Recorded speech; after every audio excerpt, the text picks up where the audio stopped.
লাউ মসুর ডাল। এভারগ্রিন 757 চ্যানেলে আপনাদের স্বাগত। আজ লাউ দিয়ে মসুর ডাল দিয়ে একটা রেসিপি করব। ভিডিওটা সম্পূর্ণটা দেখার জন্য অনুরোধ রইল। Please like, share and subscribe please. এই সুস্বাদু রেসিপিটা করার জন্য আমি কি করেছি চলুন দেখি। সাউথ ইন্ডিয়ান স্টাইলে রান্নাটা করব। এর জন্য প্রধান উপকরণ নিয়েছি মসুর ডাল, ধুয়ে ভিজিয়ে রেখেছি 1 ঘন্টা। তারপর জারের মধ্যে নিয়ে নিয়েছি, জার জল ছাড়া পেস্ট করলাম ডালটা নুন দিয়ে ফেটিয়ে নেব। এভাবে ঘুরিয়ে ঘুরিয়ে ক্লকওয়াইজ ঘুরিয়ে ফেনা উঠেছে, হালকা হয়ে গেছে ডালটা, তাহলে সুন্দর হবে রান্নাটা।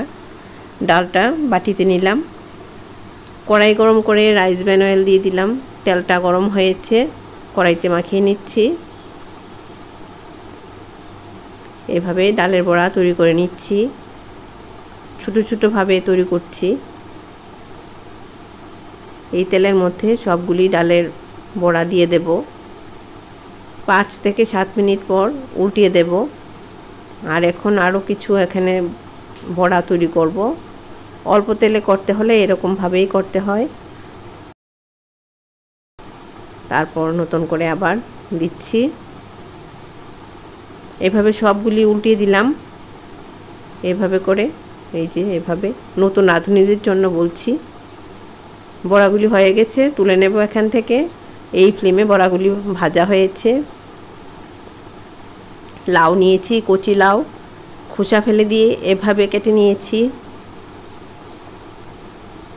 তেল দিচ্ছি, রাইস ব্র্যান অয়েল, অল্প তেল। এটা দিয়ে রান্না করে খাবেন, খুব ভালো লাগে রান্না এই তেল দিয়ে। গোটা সর্ষে ফোড়ন দিলাম, হলুদ সর্ষে, কালো সর্ষেও দেওয়া যায়। সর্ষেটা ফুটেছে দেখো, এর জন্য ঢাকা দিয়ে রেখেছিলাম। এখন কারি পাতা দিয়ে দিলাম সর্ষে ভাজার মধ্যে। কারি পাতা দিয়ে কাঁচা লঙ্কা কুচি ও পেঁয়াজ কুচি দিয়ে দিলাম। এগুলিতে অল্প নুন দিলাম, পেঁয়াজগুলি তাহলে তাড়াতাড়ি নরম হয়ে যাবে। এখন এভাবে নাড়াচাড়া করে নিচ্ছি। পেঁয়াজগুলি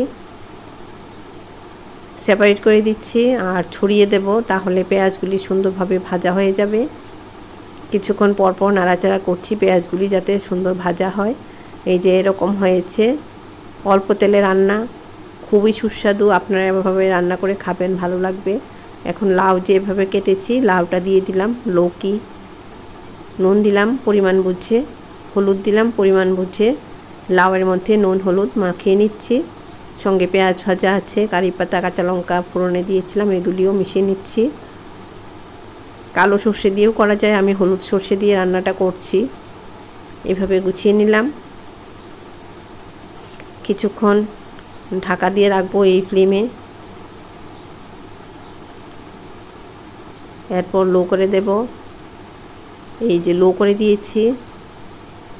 এভাবে লো করে দিলে রান্নাটা সুন্দর হবে। ঢাকাটা দিয়ে দেব। কিছুক্ষণ পর আবার ঢাকনাটা তুলে লাউটা নাড়াচাড়া করে দিচ্ছি। এভাবে কিছুক্ষণ পর পর নাড়াচাড়া করতে হবে, কারণ লাউয়ের নিজস্ব জলে লাউ সেদ্ধ হবে, আলাদা কোনো জল দেব না। এর জন্য কিছুক্ষণ পর পর নাড়াচাড়া করলে লাউগুলি সুন্দরভাবে সেদ্ধ হয়ে যাবে এবং লাউ থেকে নিজস্ব জল বেরোবে। আর ঢাকা তো দিতেই হবে, তাহলেই জলটা বেরোবে। ঢাকা দিয়ে দিয়েই রান্না করতে হবে। এই যে দেখো, কিছুক্ষণ পর লাউগুলি নিজের জল, মানে নিজস্ব যে লাউয়ের জল আছে, এই জলেই লাউগুলি সুন্দর সেদ্ধ হয়ে যাচ্ছে। ঢাকাটা দিতেই হবে। এভাবে ঢাকা দিয়ে দিলাম। আর কিছুক্ষণ পর পর নাড়াচাড়া করতে করতে লো ফ্লেমে রান্নাটা দারুণ হবে। লাউটা সেদ্ধ হয়ে গেছে। এখন এই যে ডালের বড়াগুলি করেছিলাম, মসুর ডালের বড়া, এগুলি দিয়ে দিলাম লাউয়ের মধ্যে। লাউ দিয়ে মসুর ডালের বড়া দিয়ে একটা ইউনিক রেসিপি আপনাদের সঙ্গে শেয়ার করলাম। ভালো লাগলে রান্না করে খাবেন, কীরকম লাগে বলবেন। নিরামিষ দিনের জন্য একটা উৎকৃষ্ট পদ। এখন একটা গুরুত্বপূর্ণ কাজ দেখাচ্ছি। এটা হলো, লাউগুলিতে তো ওই রকম কোনো জল নেই, লাউয়ের নিজস্ব জলে লাউ সেদ্ধ হয়েছে। এখন আমি বড়াগুলিকে নরম করার জন্য এভাবে ভেতরে ভেতরে দিয়ে দিচ্ছি, বড়াগুলি যাতে নরম হয়ে যায় লাউয়ের জলে।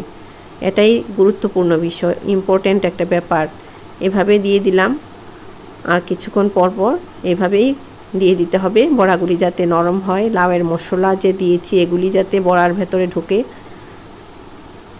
এটা কিন্তু রান্না করে দিনে দিনে খেয়ে নিতে হবে, না হলে বড়াগুলি আবার নষ্ট হয়ে যাওয়ার চান্স থাকে। কারণ ওইভাবে তো জলে সেদ্ধ হবে না, লাউয়ের জলেই সেদ্ধ হবে। সকালে রান্না করলে দুপুরবেলা খেয়ে নিতে হবে বা ফ্রিজে রেখে দিতে হবে, রাতের বেলা গরম করে খাওয়া যাবে। এভাবেই সুন্দর রেসিপি শেয়ার করলাম। এভারগ্রিন 757 চ্যানেল সাবস্ক্রাইব করো। ভালো থাকো, সুস্থ থাকো, ধন্যবাদ।